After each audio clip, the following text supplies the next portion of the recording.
নমস্কার সকল বন্ধুকে মিঠুস ক্রিয়েশন কুকিংয়ে স্বাগত। আমি মিঠুস ক্রিয়েশন কুকিং থেকে মিঠু বলছি। এরকম লাল লাল একটা ঝোল পেতে গেলে অবশ্যই আমার ভিডিওটা একবার দেখে নিতে হবে বন্ধু। মশলা ছাড়া একটা লাল ঝোলের মাছের রেসিপি। 4 পিস মাছ আমি এখানে ভেজে নিচ্ছি। সেটা হচ্ছে সবকলই পেটের মাছ। ডিম হয়ে যাওয়াতে পেটের মাছগুলো বড্ড আজকাল পাতলা, তবুও খেতে তো হবেই, তাই পেটের মাছগুলোই আজকে রান্না করছি। মাছগুলো ভেজে তুলে নিচ্ছি, তবে খুব বেশি কড়া করে না। ঝোলের মাছ ভাজা একটু নরমই করতে হয়, আর ভাজা মাছ খাওয়ার জন্য একটু কড়া করে ভাজতে হয়। ওই তেলের মধ্যে কয়েক দানা রসুন থেতো করে দিয়ে দিলাম। তার মধ্যে দিয়ে দিলাম 2টো আলু লম্বা লম্বা করে আমি কেটে নিয়েছি। আজকে রান্নাটা যেমন সুস্বাদু সেই রকম মশলা ছাড়া। তবে হ্যাঁ, লাল রঙের জন্য আমি শুকনো লঙ্কা ব্যবহার করেছি। আপনারা কাঁচা লঙ্কা, কাশ্মীরি লঙ্কা ব্যবহার করতে পারেন, তাহলেও এরকম লাল রঙের ঝোল হবে। তবে আমি এখানে ঝাল লঙ্কা ব্যবহার করেছি। আলুটা একটু নেড়েই আমি ঝিঙেটা দিয়ে দিলাম।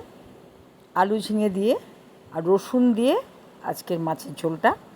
কিন্তু অন্য কোনো মশলা আমার নেই, মানে আদা, জিরে গুঁড়ো, ধনে গুঁড়ো বা এক্সট্রা আরও দই বা অন্যান্য কিচ্ছু না। দিয়ে দিচ্ছি একটু লবণ পরিমাণ মতন। আমি এখানে এই ছোটো চামচের সমান 1 চামচ দিলাম, উঁচু 1 চামচ নয়।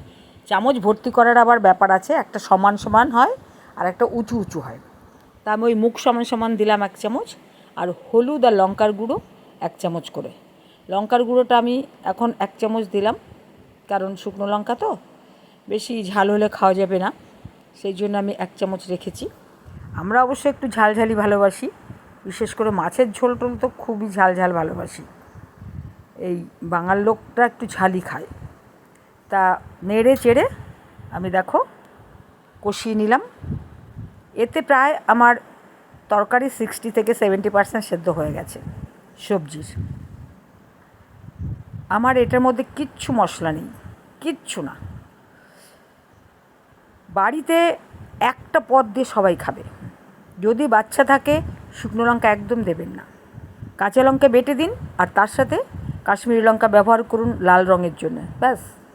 বড় ছোট অসুস্থ 80 বছরের থেকে 8 বছর 5 বছর সবাই খাবে এই রান্নাটা। একদম ঘরোয়া, সম্পূর্ণ ঘরোয়া। কারণ প্রত্যেক দিন রেস্টুরেন্টের মতো রান্না খেলে আমাদের কিন্তু অনিবার্য শরীর খারাপ হবে। এক দিন খেলাম আলাদা কথা, গেস্ট আসলে বানালাম সেটা ঠিক আছে, কিন্তু প্রতিদিনকার রান্নায় আমার মনে হয়, আমার ব্যক্তিগত অভিমত, যে খুব সাদামাঠা ঘরোয়া রান্না দরকার। আমি সেইভাবে এটা করলাম সকলের জন্য। আমরাও ঘরে খাবো এবং সব বন্ধুদের সাথে শেয়ার করে নিলাম। মাছগুলো দিয়ে দিলাম, সবজিগুলো সেদ্ধ হয়ে গেছে।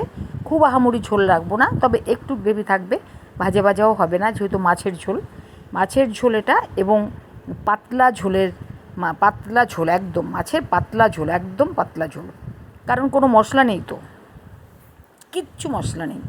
এইভাবে একবার বানিয়ে খান, আর সাবস্ক্রাইব করে আমার পাশে থেকে যান। লাইক শেয়ার কমেন্ট করার অনুরোধ রইল।